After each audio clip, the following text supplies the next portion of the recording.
नमस्कार। आज मैं आपको रुद्र संहिता के पंचम युद्ध खंड में अंधकासुर की कथा सुनाऊंगी। अगर आपको यह कथा पसंद आए तो मेरे चैनल को सब्सक्राइब, लाइक व शेयर जरूर करें। एक दिन शिव मंदिराचल की पूर्व दिशा में बैठे थे। उसी समय गिरिजा ने उनके नेत्र बंद कर दिए। उनके नेत्रों के बंद हो जाने पर वहां क्षण भर में घोर अंधकार फैल गया। पार्वती के हाथों का महेश्वर के शरीर से स्पर्श होने के कारण शंभू के ललाट में जो जल की बूंदें टपक पड़ी, तदंतर उन बूंदों ने गर्भ का रूप धारण कर लिया। उससे एक ऐसा जीव प्रकट हुआ जिसका मुख विकराल था। वह अत्यंत भयंकर, क्रोधी, अंधा, कुरूप, काले रंग का और सुंदर बालों वाला था। उसके कंठ से घर घर का शब्द निकल रहा था। अंधकार से उत्पन्न होने के कारण उसके नेत्र भी अंधे थे। महेश्वर ने कहा, अंबिके, ये तुम्हारा पुत्र है। इसका नाम अंधक है। वहीं कश्यप नंदन हिरण्याक्ष वन का आश्रय ले पुत्र प्राप्ति के लिए घोर तपस्या करने लगा। उसके मन में महेश्वर के दर्शन की इच्छा थी। महेश उसकी तपस्या से प्रसन्न हो गए और उसे वर देने के लिए पहुंचे। महेश ने कहा, दैत्यनाथ, तेरी जो भी अभिलाषा होगी वह सब मैं तुझे प्रदान करूंगा। हिरण्याक्ष ने कहा, प्रभु, मुझे एक परम बलशाली पुत्र दीजिए। दैत्यराज के वचन सुनकर शंकर बोले, दैत्यराज, तेरे भाग्य में तेरे वीर्य से उत्पन्न होने वाला पुत्र तो नहीं लिखा है, किंतु मैं तुझे एक ऐसा पुत्र देता हूँ। मेरा एक पुत्र है जिसका नाम अंधक है। उसी को पुत्र रूप में वरण कर लो। गिरीश के उस पुत्र प्राप्त कर लेने के बाद वह प्रचंड पराक्रमी दैत्य संपूर्ण देवताओं को जीतकर इस पृथ्वी को अपने देश रसातल में उठा ले गया। तब देवताओं, मुनियों और सिद्धों ने भगवान विष्णु की आराधना की। फिर भगवान विष्णु ने विकराल वाराह शरीर धारण कर सुदर्शन चक्र से हिरण्याक्ष के सिर को काट दिया और दुष्टों दैत्य को जलाकर भस्म कर दिया। श्री हरि के द्वारा इस प्रकार भाइयों के मारे जाने पर हिरण्यकशिपु शोक और क्रोध से संतप्त हो उठा। वह मंदराचल पर्वत पर गया और वहां एक गुफा में अत्यंत घोर तपस्या करने लगा। ब्रह्मा जी ने उससे कहा, वर मांगो। हिरण्यकशिपु बोला, पितामह, मैं चाहता हूँ कि स्वर्ग में, भूतल में, दिन में, रात में, ऊपर तथा नीचे, कहीं भी अस्त्र शस्त्र पाश वज्र शुष्क वक्ष पर्वत जल देवता दैत्य मुनि सिद्ध तथा आपके द्वारा रचे हुए जीवों के हाथों मुझे कभी भी मृत्यु का भय ना हो।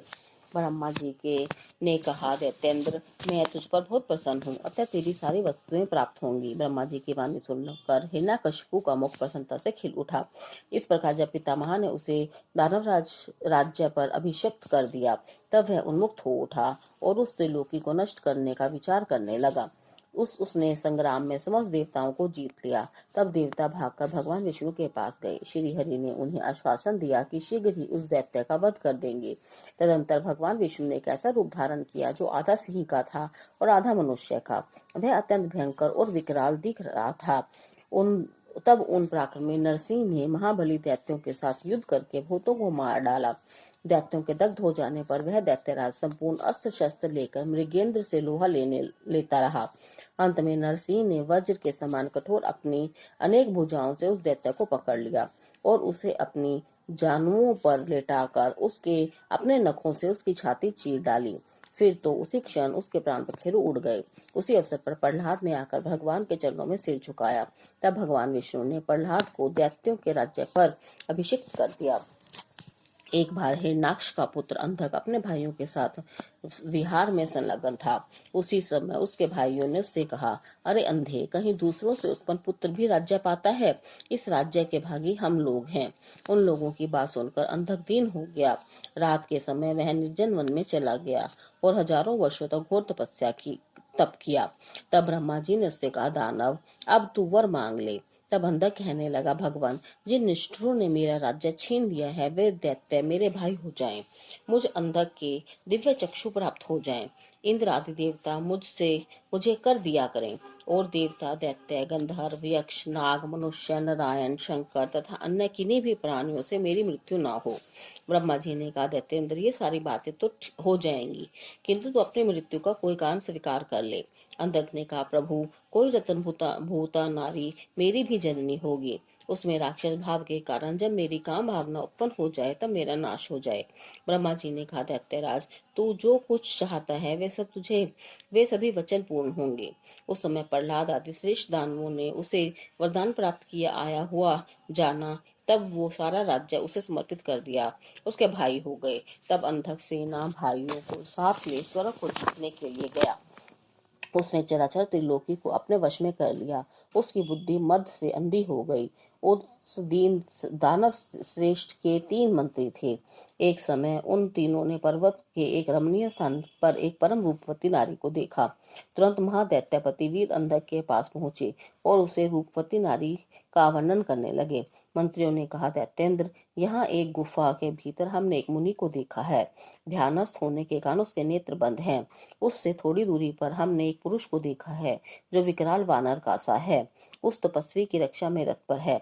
उसके पास एक बूढ़ा बैल भी बैठा है। उस बैठे हुए तपस्वी के पार्श्व भाग में हमने एक शुभ लक्षणा संपन्न नारी को भी देखा है। वह भूतल पर रत्न स्वरूपा है। उसका रूप बड़ा मनोहर है। वह नारी मुनिवर की भार्या है। दैत्येंद्र, आप तो उत्तमोत्तम रत्नों के उपभोग करने वाले हैं, अतः उसे बुलाकर देखिए, वह आपके देखने योग्य है। मंत्रियों के वचन सुनकर अंधक कामातुर हो गया। तब शिव और अंधक में बड़ा भयानक युद्ध हुआ। शुक्राचार्य संजीवनी विद्या के द्वारा दैत्यों को पुनर्जीवित करने लगे। इससे भगवान शिव क्रुद्ध हो गए और शुक्राचार्य को निगल लिया। शस्त्रों की चोट से अंधक का शरीर जर्जर हो गया। भूतनाथ त्रिपुरारी शंकर ने उसे अपने त्रिशूल से बुरी तरह छेद डाला। इस पर तब भी दैत्यराज ने अपने प्राणों का त्याग नहीं किया। अंधक ने विशेष रूप से शिवजी का स्तवन किया। तब शंभु प्रसन्न हो गए और प्रेम पूर्वक अंधक को गणाध्यक्ष का पद प्रदान किया। उधर शुक्राचार्य ने शैव योग का आश्रय ले मृत्युंजय मंत्र का जाप किया और उस मंत्र के प्रभाव से शंभु के जठर से शुक्र रूप में लिंग मार्ग से बाहर निकले।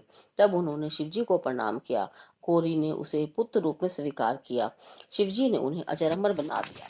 तो ये थी अंधकासुर की कथा। अगर आपको पसंद आई हो तो कमेंट बॉक्स में लिखकर अवश्य बताएं। Thank you.